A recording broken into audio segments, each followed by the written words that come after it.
Halo, perkenalkan nama saya Arnold Taek dengan NPM 222222 Saya mahasiswa Universitas Timur, Prodi Administrasi Negara, Fakultas Ilmu Sosial dan Ilmu Politik. Di sini saya akan mereview buku terkait etika administrasi negara. Penulis Agus Ibnuludin. Bab 1, etika dalam pandangan filsafat, ilmu kaitannya dengan administrasi negara.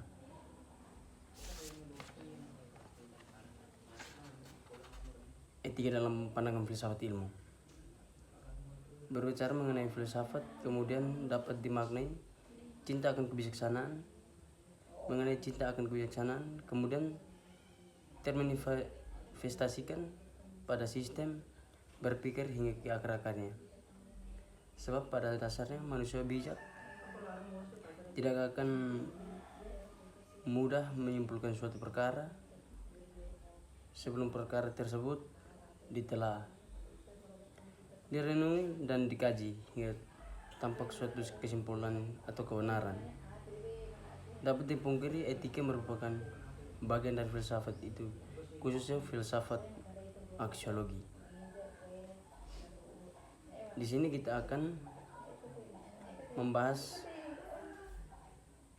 apa-apa saja yang tertulis dalam buku ini.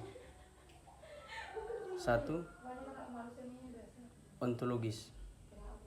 Ontologis merupakan hal mengenai tantangan atau apa setiap aktivitas kita dan sangat disadari persoalan mengenai apa itu dan merupakan pertanyaan yang begitu mendasar sebagai bahan pijakan. Suatu kejadian ontologi terdiri atas dua suku kata, yaitu ontos dan logos. Ontos berarti sesuatu yang terdiri atas dua suku kata atau berwujud, dan logos berarti ilmu. Jadi ontologi dapat diartikan sebagai ilmu berwujud dan logos berarti ilmu.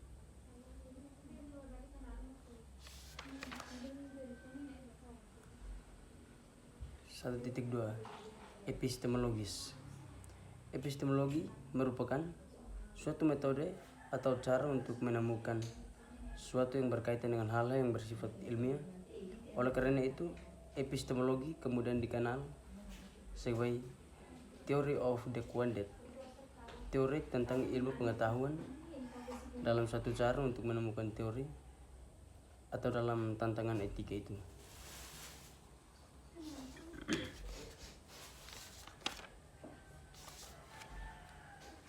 Tiga, aksiologis.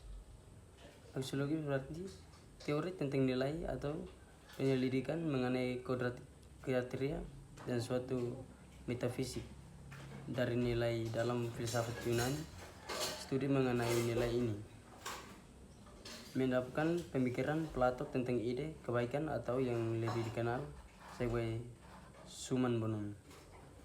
Dalam kebaikan tertinggi, aksiologi berasal dari bahasa Yunani axios yang berarti layak atau pantas, dan logos yang berarti ilmu. Jadi aksiologi merupakan cabang filsafat yang mempelajari tentang nilai. Dalam hal ini Sumantri 2005 mengartikan aksiologi sebagai teori nilai yang berkaitan dengan kegunaan dan pengetahuan yang diperolehnya.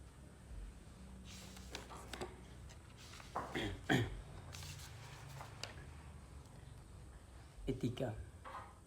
Meskipun telah ditulis dalam bagian filsafat aksiologi, namun etika di sini kembali dipaparkan secara khusus. Tujuan agar pengertian etika dalam buku ini tersaji secara utuh, sehingga pembaca dapat menarik sebuah kesimpulan atau konseptual yang mendasar dan kuat. Lebih lanjut, mari kita kupas mengenai etika itu secara epistemologis.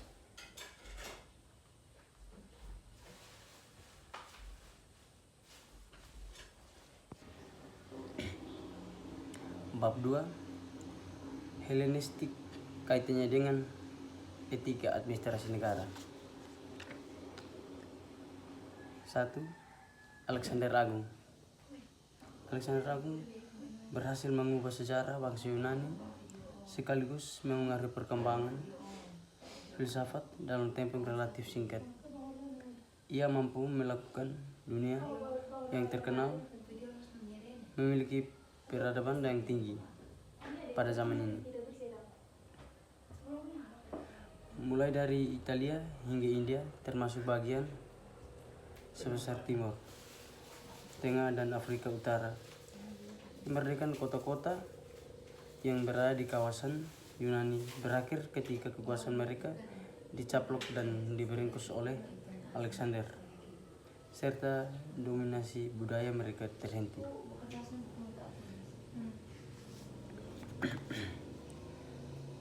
2. Etika sinisme.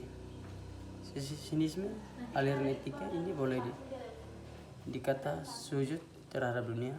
Mereka menyingkir dari hidup dunia, menarik untuk mencermati berbagai mana jadinya ajaran mazhab. Ini ketika disebarluaskan pada permulaan abad ke-3 sebelum ajaran wajangan ringkas, yang mengungkapkan betapa nikmatnya hidup tanpa memiliki barang-barang material, betapa bahagianya hidup jika manusia makan seadanya, betapa hangatnya kita pada musim dingin dan tanpa pakaian yang mahal-mahal, betapa manusia jika mencintai tanah airnya dan menepati anak atau sahabatnya yang meninggal. Russell 2002. 1.2. Etika skeptisisme. Aliran etika berikutnya adalah skeptisisme. Mereka menyatakan kami kaum skeptis dalam perbuatan praktis mengikuti adat yang berlaku di dunia, namun tidak menganut apapun mengenainya. Russell 2002. Tradisi ini sebelumnya sudah berkembang pada filsafat Yunani, salah satunya Xenophanes sebelum dan sesudah perkembangan pada filsafat Yunani, yang memberi keterangan kepada para pengikut bahwa sebanyak apa pun yang kita belajar, kita tidak akan dapat pernah sampai ke taraf final dalam sebuah pengetahuan. Begitu juga Socrates dengan ungkapannya, satu-satunya yang aku ketahui adalah bahwa aku tidak tahu apa-apa.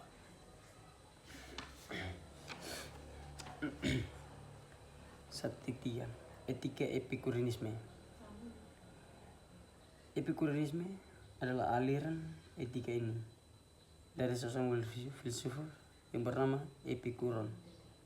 Diperkirakan ia hidup sekitar 341 sampai dengan 270 sebelum Masehi. Tujuan yang sejati dari aliran filsafat ini adalah membebaskan manusia dari segala macam ketakutan, termasuk membebaskan manusia dari rasa takut akan mati, juga membebaskan manusia dari rasa takut dalam menjalani hidup. Ajaran ini berkembang ketika masyarakat pada zaman Helenistik pada dalam sebuah kondisi kekacauan dan ketidakamanan sebelum dan selalu mengancam kehidupan manusia. Etika stoicisme. Aliran ini merupakan efek dari penaklukan yang dilakukan oleh Alexander Agung dengan membawa budaya dan filsafat Yunani ke seluruh dunia. Awalnya pengikut Stoa berasal dari Syria. Pada perkembangan kebanyakan dari bangsa Romawi. Penganut Stoicisme berasal dari berbagai kalangan, mulai dari kalangan budak hingga raja atau kekaisaran. 2.2. Etika Yunani kuno dan intis sari pemikiran etika Helenistik. Pemikiran etika Socrates dalam kurung 470 sampai dengan 399 sebelum Masehi tergempar dalam pandangan bahwa tujuan hidup manusia ialah kebahagiaan. Eudaimonia. Kebahagiaan ini harus dicapai dengan kebaikan atau pengetahuan dan harus dipraktikkan serta disampaikan kepada sesama manusia.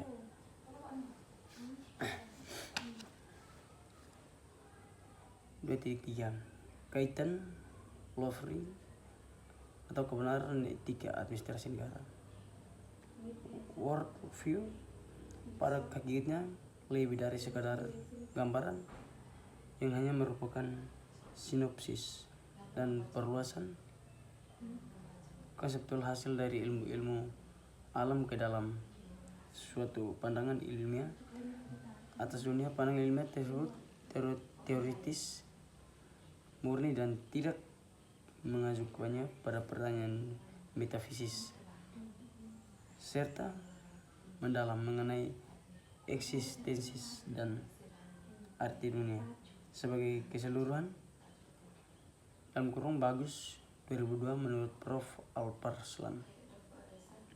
Suatu worldview terbentuk dalam pikiran individu secara perlahan-lahan bermula dari akumulasi konsep-konsep dan sikap mental yang dikembangkan oleh seorang sepanjang hidupnya sehingga akhirnya membentuk mental atau worldview.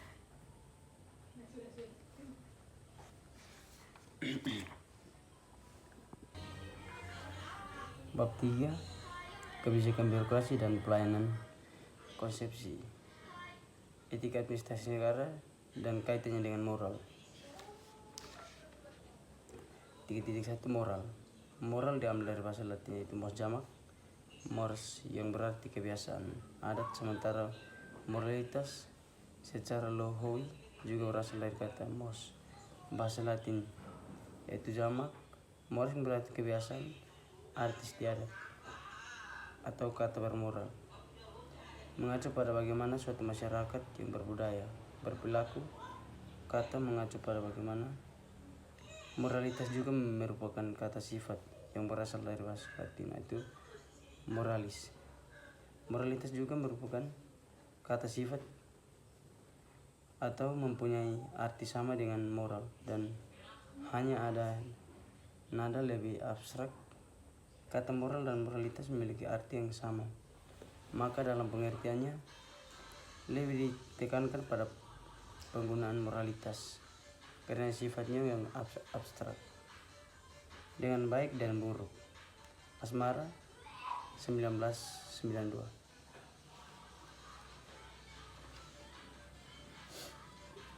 1. Sikap batin dan perbuatan lahir.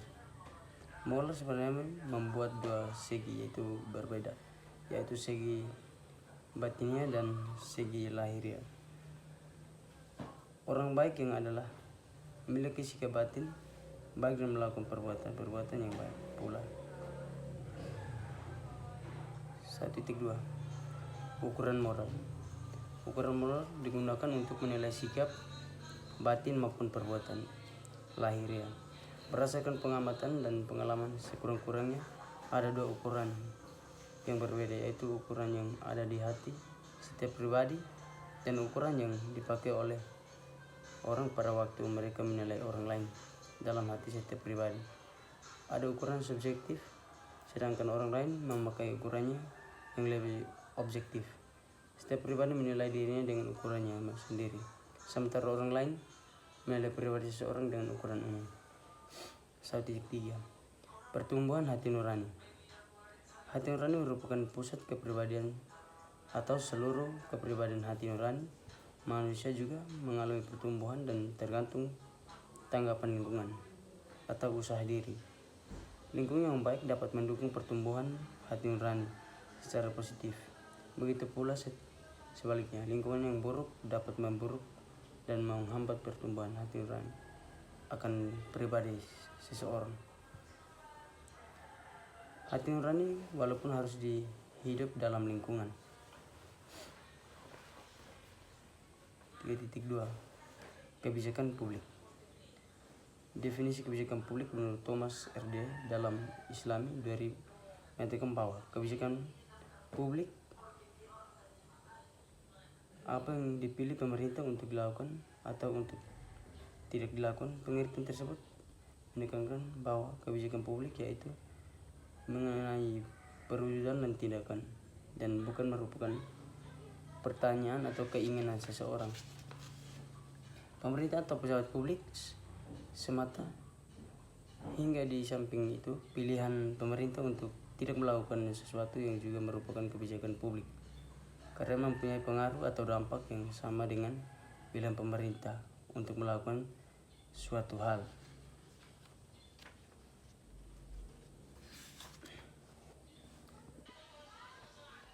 Keempat, birokrasi. Apa yang dimaksud dengan birokrasi? Mungkin itulah pertanyaan yang pertama kali bagaimana mereka yang baru mempelajari ilmu administrasi negara. Oleh karena itu, sebelum saya menjelaskan mengenai perihal etika administrasi negara di sini, terlebih dahulu saya akan menjelaskan mengenai demokrasi, terutama menyangkut pendefinisiannya. Berikut adalah pernak-perniknya yang saya anggap berkaitan dengan konsep birokrasi. 1. Individu seorang pejabat pada akhirnya adalah bebas namun dibatasi oleh aturan yang berlaku. Pejabat tidak bebas melakukan segala sesuatu demi kepentingan pribadi ataupun keluarganya. 2. Jabatan disusun berdasarkan tingkatan hierarki dari atas ke bawah ataupun dari kanan ke kiri atau sebaliknya. Konsekuensinya adalah jabatan yang lebih tinggi dan ada jabatan yang lebih rendah. 3. Tugas dan fungsi masing-masing di bidang memiliki perbedaan. 4. Setiap jabat memiliki kontrak kerja dan dalam kontrak kerja tersebut berisikan tugas dan fungsi pejabat. 5. Setiap pejabat diseleksi berdasarkan keahliannya terhadap struktur jenjang karir dan yang jelas. 7. Setiap pejabat dijalankan dengan disiplin dan peraturan yang jelas serta adanya pengawasan. 3.5 Etika birokrasi. Mengenai etika birokrasi, kiranya profesionalisme dalam birokrasi harus dijunjung tinggi, sebab etika seorang birokrat melaksanakan tugas-tugasnya secara profesional, artinya birokrat tersebut telah dilaksanakan etika birokrasi. Namun manusia telah dikaruniai nalar dan akal sehat oleh Tuhan, sehingga mengenai etika birokrasi itu perlu ditelaah dan dikaji serta dapat memaknai profesional birokrasi dari sisi etis atau etika. Dalam hal ini mari kita telusuri mengenai etika birokrasi tersebut serupa dengan pemahaman filsafat yang secara etimologis melandaskan gagasannya pada philos atau cinta dan sophia atau kebijaksanaan. Begitu pula dengan etika sebagai bagaimana dari filsafat itu sendiri. Manifestasi ide atau gagasan pada ranah kenyataan yang mewujud dalam kenyataan atau aturan tentang mana yang baik dan mana yang tidak baik. Kemudian distandarisasi sesuai dengan paradigma dan ideologis. Bab 4.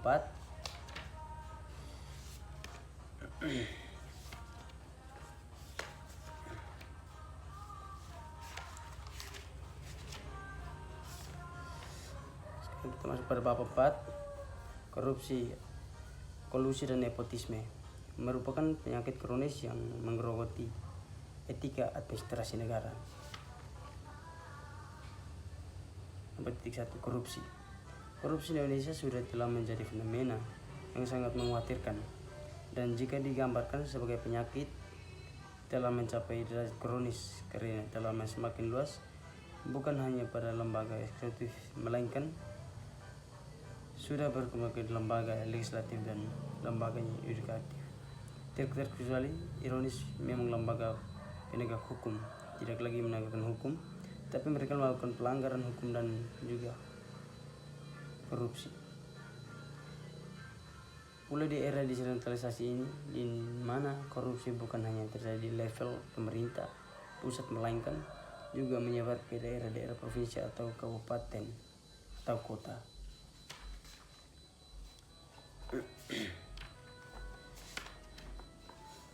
4.2 Kolusi dan nepotisme. Telah diulas mengenai korupsi, rasanya tidaklah lengkap jika tidak diulas juga mengenai kolusi dan nepotisme. Mengingat terutama di Indonesia,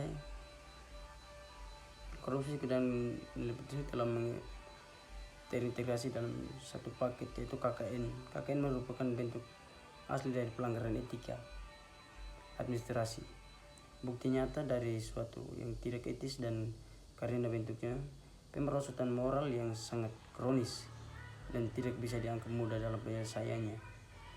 Kolusi terambil dari bahasa Latin yaitu colusio, yang berarti kesepakatan rahasia, persenggokolan untuk melakukan perbuatan tidak baik, atau Poerwander Minta dan Ade Suprata 1969. Sekian video review buku dari saya.